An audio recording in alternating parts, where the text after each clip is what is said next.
kita bahas kitab hadis yang berkah daripada kitab hadis di arena malam ini juga mulai dari malam ya. Begitu. Kitab hadis Muhtarah Hadis An-Nabawiyah wal Hikam Muhammadiyah yang ditulis kembali, yang disusun kembali oleh Sayyid Al-Marhum Ahmad Hashimi radhiyallahu anhu wa arda. A'udzu billahi minasyaitonir rajim. Bismillahirrahmanirrahim. Al-Fatihah al futuh wal mulk wal rusul wal batin asu wa sallallahu wa ruh wa batin Mustafa Muhammad Rasulullah sallallahu alaihi wasallam. A'udzu billahi minasyaitonir rajim. Bismillahirrahmanirrahim. Alhamdulillahirabbil alamin arrahmanir rahim maliki yaumiddin. Iyyaka na'budu wa iyyaka nasta'in ihdinas siratal mustaqim siratal ladzina an'amta 'alaihim ghairil maghdubi 'alaihim waladdallin. Amin. Qul ma'budu ma'budu wa nahnu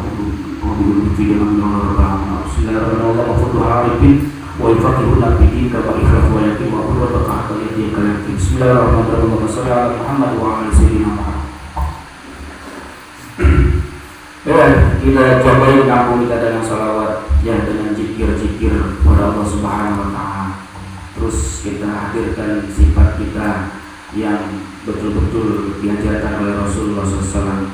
Terus kita jangan berhenti diam ketika ada kemungkaran, karena memang Allah anjurkan kita untuk mencegahnya. Terutama sebenarnya yang harus mencegah kemungkaran itu adalah pejabat, orang yang punya kekuasaan. Tapi orang punya kekuasaan sudah terlibat di dalam semuanya.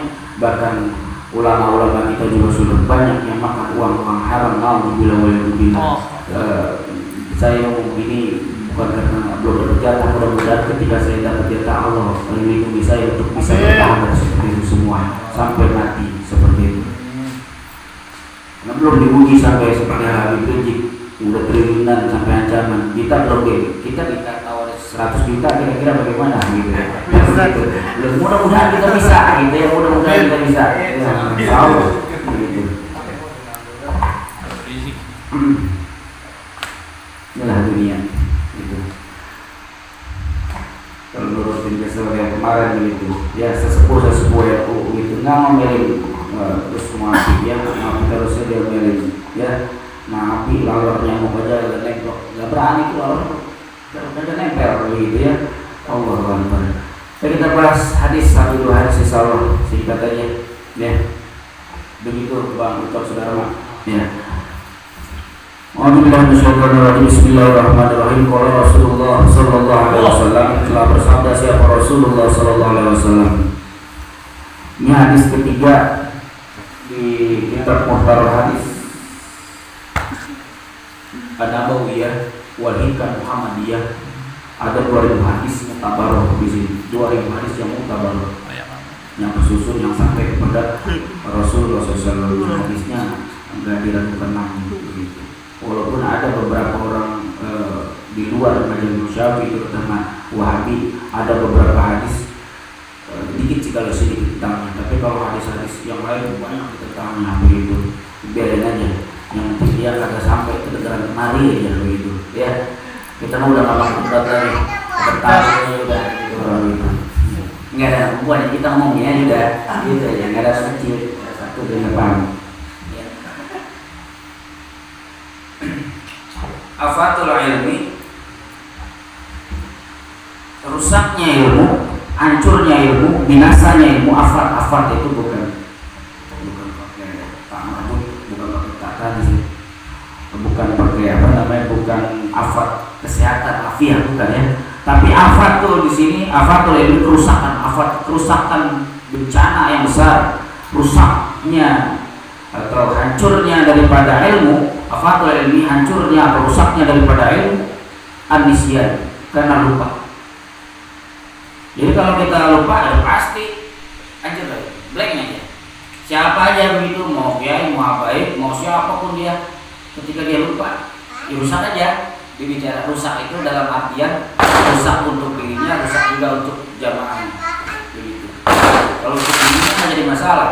Nah, kalau untuk jamaah, ya udah banyak bermunculan karena ulama-ulama soleh, ulama-ulama yang alim diangkatnya oleh Allah Subhanahu wa taala, diwafatkannya bersamanya ilmu ikut ke alam kubur. Ya, akhirnya bermunculan orang-orang yang mengaku ulama dan diulamakan oleh masyarakat. Akhirnya dia mengatakan sesuatu yang memang dia tidak tahu, tapi ditanya dia menjawab karena nggak enak, karena takut, akhirnya dia jawab apa adanya, akhirnya sesat dan menyesatkan wajah dia hati kita bekerja, otak kita berpikir. Tapi kalau kita nggak duduk di majelis taklim, nggak banyak baca sholawat, nggak kenal mengkaji Al-Quran, berat untuk hatinya bekerja, otaknya jauh untuk berpikir seperti itu. Jadi hati kita bekerja, otak berpikir. Begitu. Banyak hal-hal yang lain yang menyebabkan kita lupa. Begitu. Ya, apa saja? Ya, salah satunya jadi kita kali ya tidur dengan kenyang, membiarkan kabang-kabang kita ataupun kita berludah di lubang itu dihindarkan. Memang nggak dosa, tapi nanti akan mewariskan sifat-sifat yang melupa atau minum di tempat yang wadah yang lumpal, ya di piring yang makan di piring yang lumpal itu udah buang aja, bukan kita sok ayam kan, emang dilarang oleh agama, ya oleh ulama. Nggak usah ditanya lagi, udah aja kalau ulama udah melarang udah iya aja udah. Jadi itu yang menyebabkan kita lupa, ya. Tidur habis asar, nggak capek banget gitu, tapi jangan diseringin walaupun capek banget, kecuali betul-betul capek, tapi nggak selalu gitu ya. Ini darurat nih, ntar malam berangkat nih gitu ya. Gitu. Jangan dibiasain, nanti akan mewariskan sifat lupa, bahkan lebih pada linglung, bahkan mewariskan gila ya. Kalau sering gitu, jangan orang lain. Allah, masya Allah, gitu. Ya. Jadi rusaknya ilmu karena lupa, itu yang pertama. Yang selanjutnya wa'ido'atuhu, menyia-nyiakan atau meletakkan itu ilmu antuhat bisa, dan kita berbicara bihi kepada orang yang teman lawan bicara, maksudnya gue ahli yang bukan ahli ilmu, bukan orang yang senang ilmu. Jadi itu akan hancur. Jadi kita kayak bicara sama orang yang kagak hargai ilmu, udah aja kita kayak bicara sama orang kayak tembok gitu ya, kayak kita mencorok banyak gitu sama orang yang nasihatin banyak gitu, padahal dia memang hatinya sombong, ya akhirnya kepala masuk begitu. Itu menyia-nyiakan ilmu, yang meletakkan ilmu bukan pada tempatnya, bukan pada ahlinya. Akhirnya dia makin congkak, makin sombong, kita nasihatin apapun dia nggak masuk karena bukan ahlinya. Arti ahlinya bukan berarti dia ahli, tapi ahli dalam menerima nasihat seperti itu, yang pada akhirnya dia akan merendahkan kita. Apalagi Wahabi, udah kita debat itu makin jauh, menangnya kita nggak akan pernah dianggap menang, tipis. Ataupun sama orang lain, sama teman kita, menangnya kita nggak akan pernah dianggap menang, tetap kita itu dianggap salah karena memang dia bukan ahli ilmunya kali ini. Maka betul kata Imam Ghazali, kalau kita bicara kepada orang yang bodoh dalam artian tidak ahli ilmu, lebih baik bicara sama tunggal, begitu kata Imam Ghazali. Lebih baik bicara sama tunggal. Itu enggak, mendingan bicara sama tunggal daripada satu lagi ya.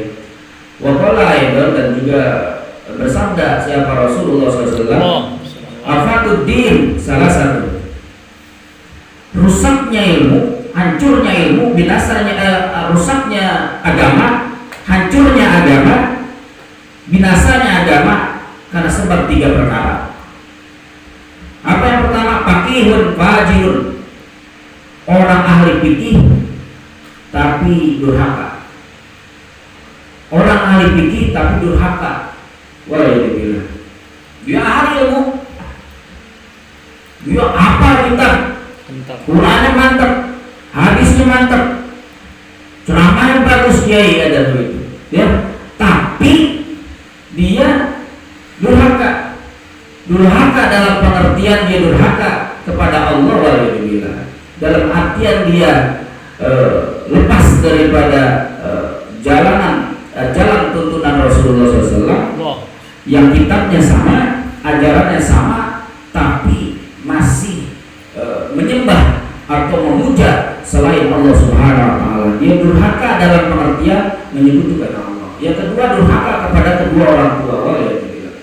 Yang selanjutnya, dia fajir, dia rusak, dia durhaka karena dia berkata sesuai pesanan, bukan karena ajaran salafun saleh, bukan daripada dia itu menghadirkan kebenaran sesuai ajaran Al-Quran dan hadis, tapi berdasarkan hawa nafsu dan juga berdasarkan enak nggak enak. Nggak enak disampaikan. Ini mah dia mah orang yang sering ngasih duit. Dia mah ya, kan nggak enak kalau kita ngomong, itu masalah, nggak berani ya. Dia mah sama guru kita nggak berani. Guru kita salah, kita bilang salah, nggak berani. Gitu. Kalau udah ahli fikih rusak, maka itulah salah satu ciri kehancuran agama. Dimanapun pasti hancur agama kepada dipegang sama orang ahli fikih, tapi dia durhaka, dia tidak mau mengatakan yang benar itu benar, yang salah itu salah, pasti hancur. Itulah yang diingatkan oleh Rasulullah SAW 1400 tahun lebih yang lalu, seperti itu. Jadi ahli fikih ahli ya.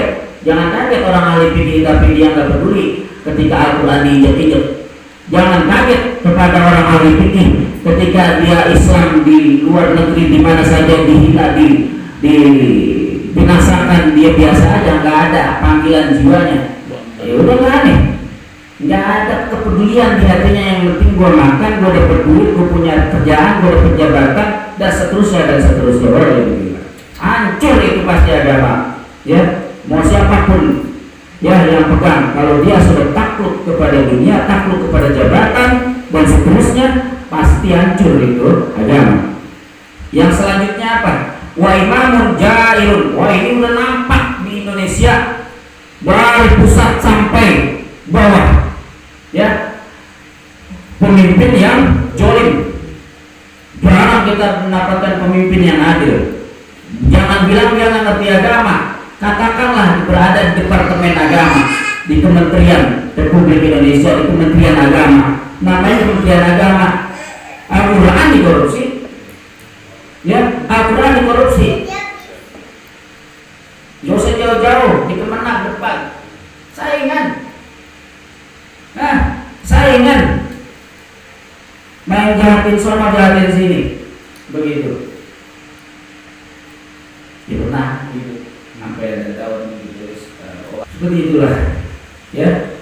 Akhirnya dia karena amplop lah yang dia utamai. Wah, ya dia bilang gitu.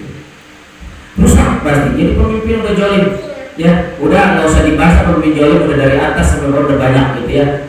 Karena apa? Kita udah jauh dari ulama. Pemimpin udah sangat banyak yang jolim, udah nggak berani yang benar, ya. Seperti itu.